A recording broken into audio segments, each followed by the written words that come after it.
Hello again.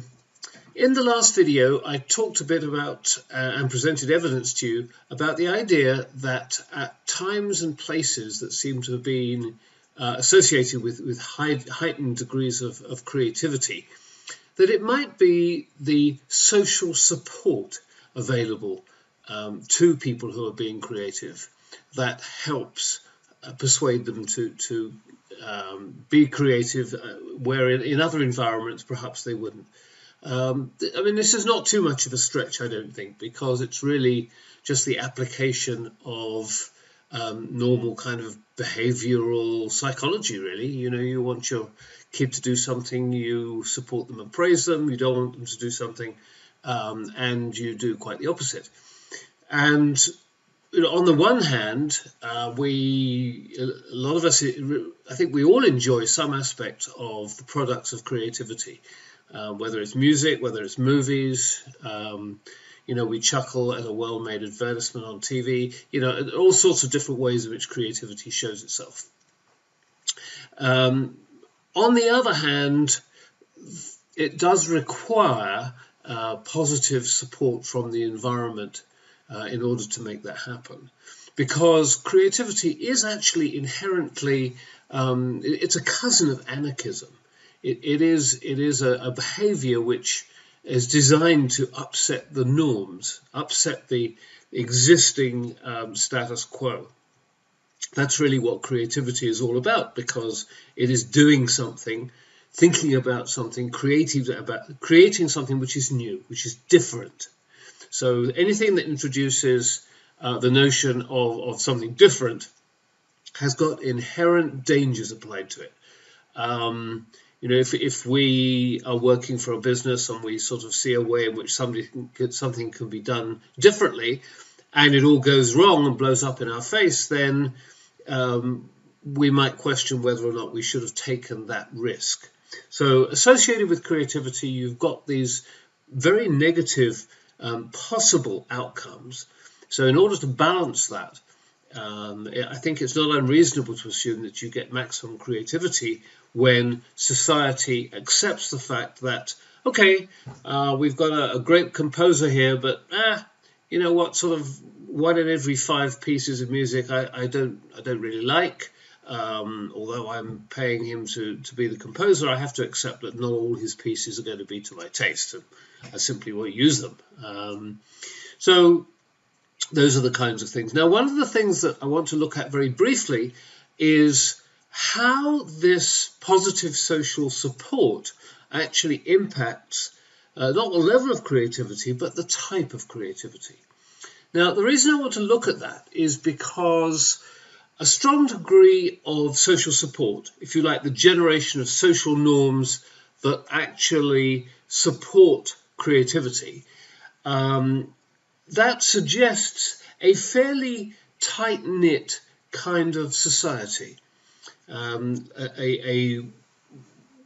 Definitely not a society that relates to loose ties. So, in other words, the group affiliation within that society is likely to be fairly high. We have people that are going to pay attention to the social norms to some extent, and that implies a society with a high degree of cohesion.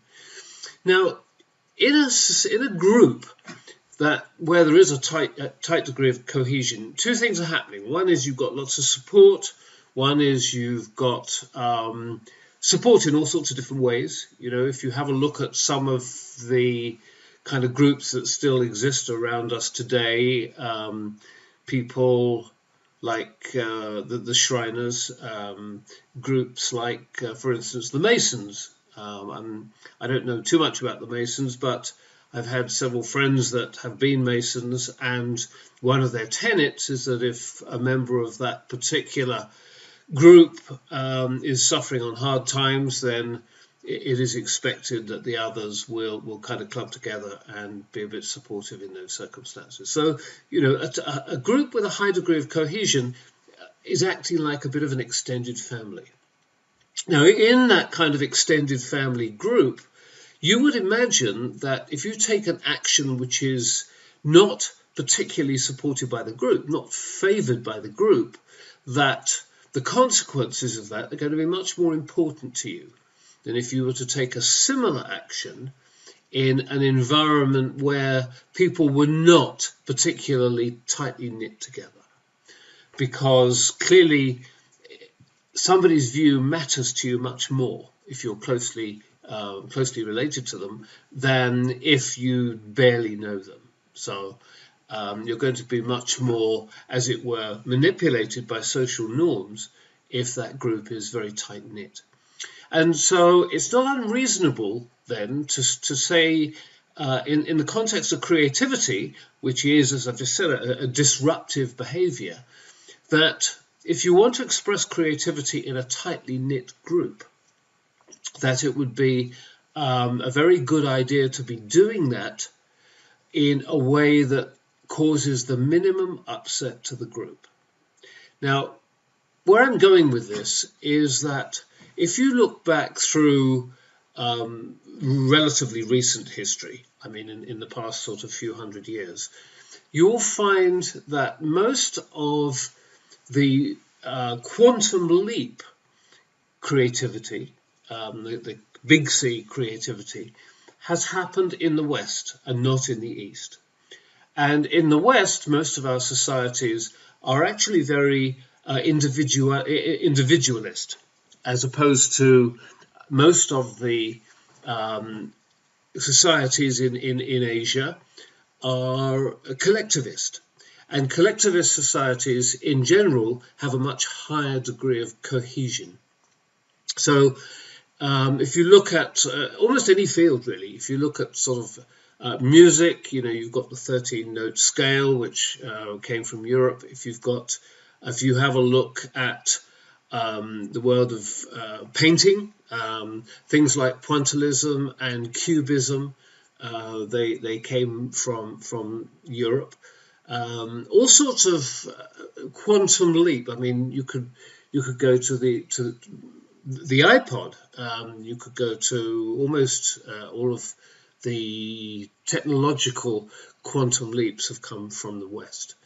And so I think it's a very reasonable thesis to suggest that quantum leap creativity is a function of a loosely knit society, and you will notice, I hope, that fits in with the group affiliation model of creativity, because you're talking about expressions of individualism. And in collectivist societies, I think it's not unreasonable to suggest, for the reasons that I've just stated, that you don't want to offend people by quantum leap creativity, because the opinions of those people matter much more to you.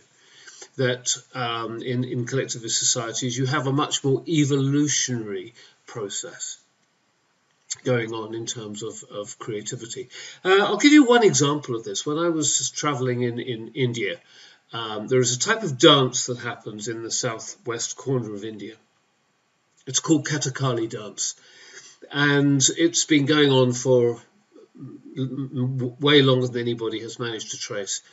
And the dancers in this particular sort of dance will spend hours putting on very, very elaborate forms of ornamentation, not just sort of makeup, but real, ornamentation, and getting prepared for a Kathakali performance. And so it's a very, very elaborate process. And the dances themselves are very, very intricate. Every little movement means something. Now, those dancers, it's all handed down from generation to generation, this whole thing. Nothing is, there's nothing sort of written down as to what people have to do. It's just a process of learning from the person who was doing it around you and doing it before you. Now, the dancers are allowed to make a certain amount of change. They're allowed to apply their own individuality to their dance. But those changes are extremely subtle. The net result is this dance, as far as people can tell, hasn't really changed very much for a very long time. But the changes that are made, as I say, very, very subtle, and to the likes of you and I just sort of going to see a few of these dances, you probably wouldn't notice those changes. So that's an example, really, of very, very subtle changes. And I hope you enjoy that this little piece of katakana.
So really that pretty much wraps up the part that I wanted to talk about, which is those two kind of influences that our culture, that our society, that our individuality has on our creative behavior. So the one is that it can either have support for, or of course quite the opposite, disdain for creative activity.